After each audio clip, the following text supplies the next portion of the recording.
So, Doug Ford and the Progressive Conservatives have done it again.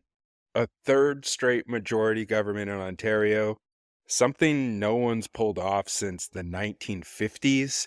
And they did it by beating the polls and the betting markets, which were already leaning heavily in their favor. This is what dominance looks like in Ontario politics right now. A guy whose entire public persona is basically he gets caught doing crimes you didn't even know existed, and people love him for it. The polls were very clear headed into the election. Ford and the PCs were comfortably ahead of both the Liberals and the NDP, with some final numbers from Abacus showing them gliding toward another majority. Even Post Media Ledger, which is essentially a tabloid that got a grant to do polling, had them at 47%, which was miles ahead of the Liberals at 28% and the NDP at 17%. By election day, the question wasn't whether they'd win, but whether they'd humiliate everyone else by a historic margin, which, considering the context, they kind of did. The betting markets were even more certain. FanDuel had the PCs at minus 2,400, meaning that you would have to have risked $2,400 to make even just $100 back on a wager. The Liberals were 15 to 1, the NDP 31 to 1. Long shots on the level of a horse with 3 broken legs. Even Bet99, where they usually try to juice the odds just to get anyone to care, Ford remained a massive favorite. Now, there was some chatter, some increasingly desperate chatter about the Liberals managing to close the gap a bit in the final stretch, but fundamentally, reality never shifted.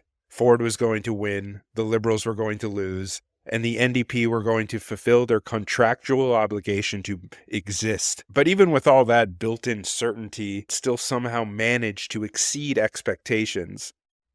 Not only did he win again, but he managed to hold 80 seats, which last election, he got 83 seats. So very solid performance considering the conditions.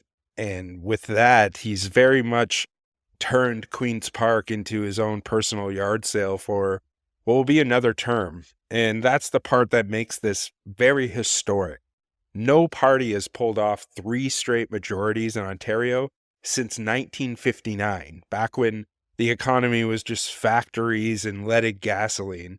Ford has done it with a campaign that leaned heavily on standing up to U.S. tariffs and promising economic resilience in the face of Trump, which, is funny because his actual appeal is closer to the guy who's going to let you build a strip mall in a wetland if you bring him a box of cigars. The final seat count, we saw 80 seats for Ford. So Ford didn't just win, he absolutely rolled everyone. The polls, the odds, even the faint hope of the Liberal Party's momentum. All of it basically got flattened under the weight of a campaign that basically came down to he might be corrupt, but he's the only person on that dais who's going to show up to your barbecue. In the end, Ford's 2025 win isn't just another victory. It's a reminder that Ontario politics doesn't belong to ideologies or movements. It belongs to guys like Doug Ford, who stand at the intersection of graft, vibes, and just sheer inertia.